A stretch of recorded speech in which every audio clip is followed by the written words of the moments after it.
Traders, how are you? With Marcello. Today we're doing the recap of what happened in the markets last week. Finance, economy, the stock market. This week we have Tesla moving a lot higher with good news about the robo-taxis and also the slashing of prices. Bad news on the economy, did not grow as fast as anticipated, and now we have inflation going up again, which is going to start eating our pockets, and another bank failure, which is not bueno. Let's go ahead and get started.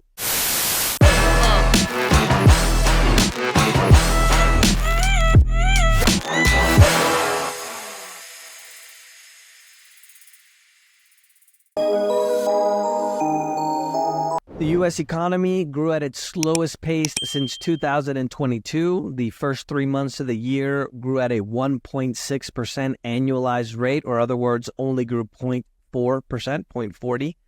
Not good for the economy. It looks like the consumers now are starting to be affected in regards to the inflation, and also just, it is inflation, but just the prices of everything going up. And so the problem with this is that now we have a situation where the inflation was expected to go down.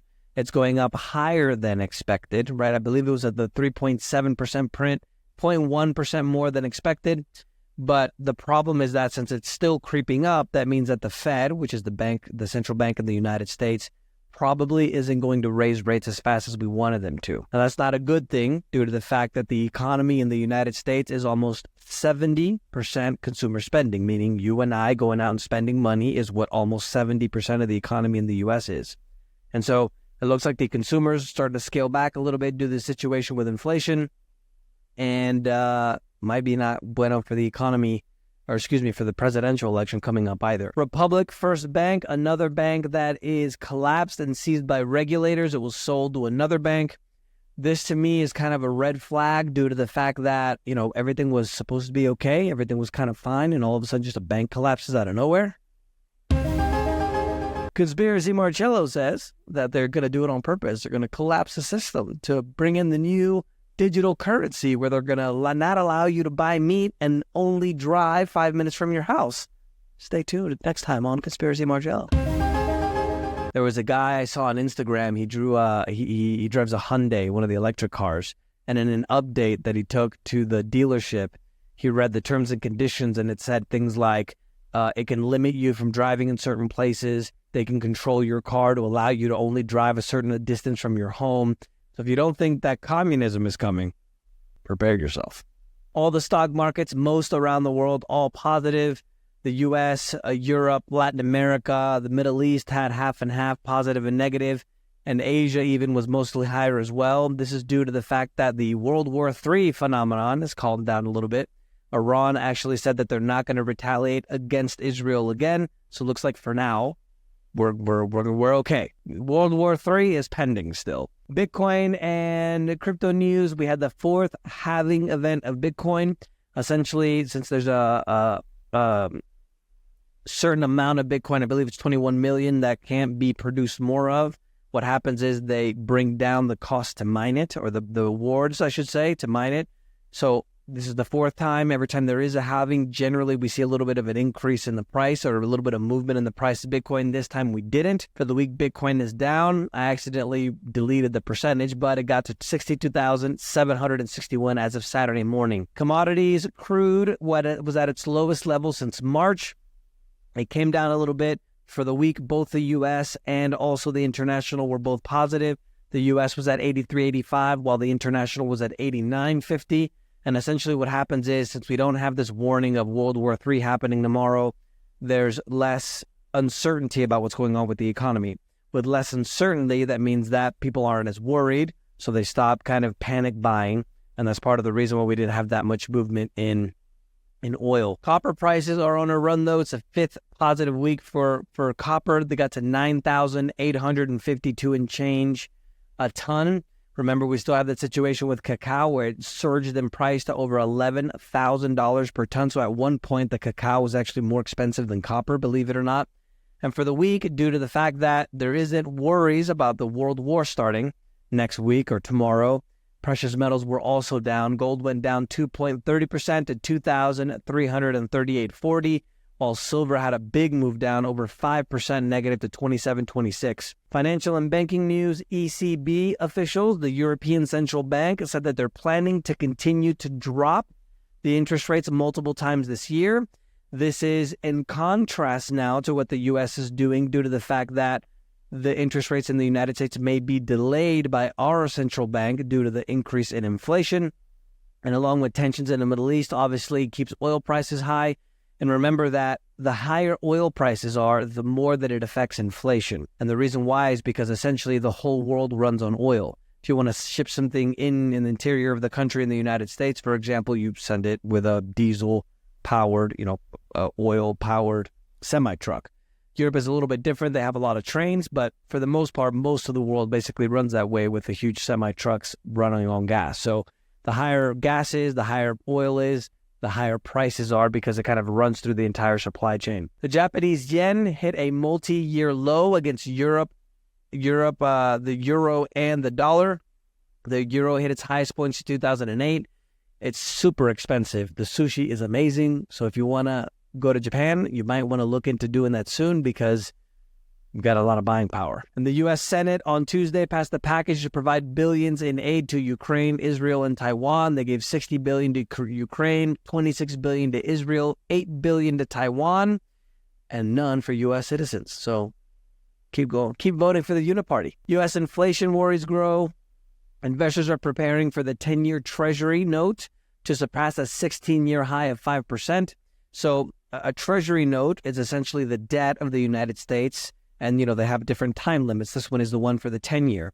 And the problem that we have now is that I believe about a third of the debt that we have is going to be rolled over. So before we had, 1, 2, 3% interest rates, and now they're going to be 5, 6, 7% interest rates. Now, the problem now is that the interest on the debt is the biggest expense, getting to be the biggest expense. And with this, now the interest on the debt of a third of our debt is going to skyrocket, double or triple the cost of what it was before. So there's a big problem because now it's literally unsustainable for us to be able to sustain the debt because we have a deficit in our budget, which means that we're borrowing even more money to pay for the things like protecting Ukraine's border and Taiwan's border, but not our own border. And then we also have a situation where more and more countries are starting to not use the dollar when before it was kind of the standard, right? So if China was paying, for example, Brazil, China would change dollars and then pay Brazil in dollars. And it was always like that between all the other countries. Now, one of the things that's really interesting is that there are more dollars outside of the U.S. than there is inside of the U.S. So what's happening? We don't have enough money to pay our own debt, and the value or the cost of the interest of the debt is continuing to skyrocket, which means that we're going to have to print money, just flip a switch and just create money out of thin air. And then on the second hand, more and more countries are starting to do bilateral trade with their own currencies, sending all those dollars back home. So we have two really big problems that's going to add to the supply of the dollars. And if you think about just products, for example, a Hyundai or a Chevy, the more there is of something, the cheaper it is. And when we talk about money, the cheaper the dollar is going to be, that means that the prices are going to continue to go up, which means very high inflation. Now, when all those trillions of dollars come back, the ones from foreign countries that aren't using it anymore, and the printing that we're doing, we're going to have a very bad problem with inflation. Political news. The Spanish Socialist Prime Minister Sanchez is going to resign due to the corruption of his indicted wife. No surprise, these corrupt bastards in the government. Economic news, U.S. home sales rose to 639,000, the highest level since September 2023, even though 30-year mortgages are extremely high at 7.1%. Now, if consumer spending is about 70% of the economy, construction and housing is about 17% of the economy. So this isn't going to be able to continue when it comes on the housing front due to the fact that since the interest rates are going to stay higher for longer and maybe even higher due to the inflation, that's going to come down too. So you can see how we're starting to have a lot of whammies hit the U.S. economy. India's business activity climbed at the fastest pace in 14 years. Eurozone business activity expanded in April, and the UK business sector also showed strength. while U.S. manufacturing and services hit a multi-month low in April, indicating a potential slowdown in the U.S. economic growth. So again, probably going to be a big factor in the presidential election if the economy slows to a halt. Corporate news, Tesla fell 5% on Monday after they said that they were going to slash prices by $2,000 on the Model 3 and Model Y, mainly in China, Germany, and the United States. They did also say, however, that they're going to be focusing on robo-taxis in addition to accelerating the development of the vehicles that are more affordable, like the Model 2. So even though there was some bad news on their margins, they have some good news on the other hand. That's the reason why they went up. Facebook also plunged 18% after reporting that they're not going to have such a good 2024 when it comes to revenue as they thought of before. They did beat Q1 expectations, however, but more and more companies now are starting to report that it's not going to go so well for us in 2024. And the U.S. telecommunications giant Verizon also went down almost 5%, reporting the same thing, that 2024 is not going to be so hot. And Chipotle, the best American food chain, best food on the planet, still love it, I don't care what you say, they went up over 6%. So if you're tired of paying, a fortune for Five Guys burgers, if you guys heard me talk about the Five Guys stories, go to Chipotle because it's amazing. They had same store rise in sales of 7%, and they beat across the board, so they went up quite a bit. And Google parent Alphabet went up over 10% after they topped estimates as well. I won't bore you guys with like the exact numbers and everything because I think, oh yeah, you made $1 billion, they made $1 trillion. I don't think it matters at this point. Let me know what you think about that in the comments. I think, if they beat estimates, probably want to know that, but other than that, in technology, Intel is unveiling its third-generation AI chip, which supposedly is going to be just as good as NVIDIA. So the AI situation is continuing to go up. Oh, and coming back on the Chipotle thing, I just read that a bowl of steak in California costs $32. The great Communist Republic of California. So don't go to Florida and Texas and vote the same way you voted in California. Just FYI. International events. The Guangdong province in China, over 120 million people are in a really bad situation with floods, and we had very catastrophic tornadoes all throughout the Mideast in the United States. Like I told you guys in 2020, for you, those of you guys that have been following me for a while, we're going to start to see a lot more of these earthquakes and disasters.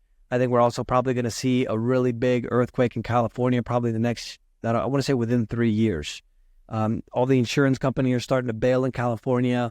You can see the earthquakes coming around. We had that huge one, if you remember, in Japan on January 1st, which I think is a bad omen for what's going to happen this year. And it's kind of coming around the ring of fire. Chile got hit by 2 4.1s recently, and we're just going to kind of, even here in Colombia, I remember the first 10 years or so that I was here, I think I felt one earthquake. And I think this year alone, I think I felt 3 or 4 earthquakes. So it's like things are starting to heat up. And interesting facts, 9 investigations into plastic bags being recycled in Central Florida found that a lot of these plastic bags aren't being recycled at all and just being dumped in waste dumps, essentially. 2 of the cases that they put these air tags in were in Malaysia, known to be a plastic waste dump. So if you think you're saving the planet by recycling, probably better to use things like carton bags instead of plastic bags and glass bottles instead of plastic bottles. It's a lot better for your health as well. That's the news for this week, guys. Let me know if you have any questions. Don't forget to subscribe. And remember, the preppers were right.